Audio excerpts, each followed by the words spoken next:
Christmas అంటే ఆర్భాటాలేనా లేక దాని వెనుకున్న అసలు అర్థం వేరే ఉందా? రండి చూద్దాం. క్రిస్మస్ అనగానే మనందరికీ గుర్తొచ్చేది లైట్లు, పెద్ద పెద్ద సెలబ్రేషన్స్ కదూ. అయితే ఈ ఆడంబరాలన్నీ దేవుడికి నచ్చుతాయా అని మన ఆధారం ఒక ప్రశ్న లేవనెత్తుతోంది. లేఖనం ఏం చెప్తోందంటే, మీ పాటల గోల ఆపండి, మీ పండగలు నాకు నచ్చము అని. నిజానికి ఆడంబరానికి బదులుగా క్రిస్మస్ కథ మొత్తం వినయం మీదే నడుస్తోంది. ఈ కథ మొదలైందే బెత్లెహేము అనే ఒక చిన్న ఊరిలో, పెద్ద నగరంలో కాదు. ఇక యేసు జననమైతే ఒక పశువుల పాకలోని తొట్టిలో ఎంత సాధారణంగా జరిగిందో చూడండి.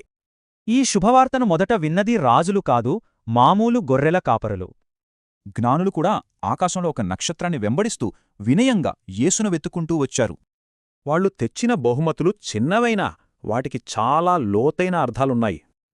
అసలింత సింపుల్గా ఇదంతా ఎందుకు జరిగింది? క్రిస్మస్ వెనక అసల కథేంటి? దీన్ని అర్థం చేసుకోవటానికి మన ఆధారం ఒక మనిషి, ఒక పక్షి కథ చెబుతుంది.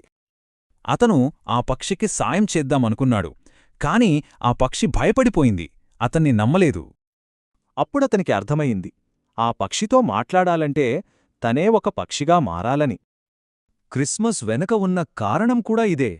దేవుడు మనతో మాట్లాడ్టానికి మనిషిగా మారాడు. ఇదే క్రిస్మస్లోని అసలైన మర్మం. కంటికి కనిపించని దేవుడు మనలాగే మనిషిగా కనిపించడం.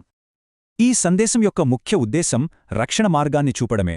ఒప్పుకోవడం, విశ్వసించడం, పిలవడం. మరి నిజమైన క్రిస్మస్ కథ ఇంత వినయంగా ఉంటే మనం దాన్ని ఎలా జరుపుకోవాలి?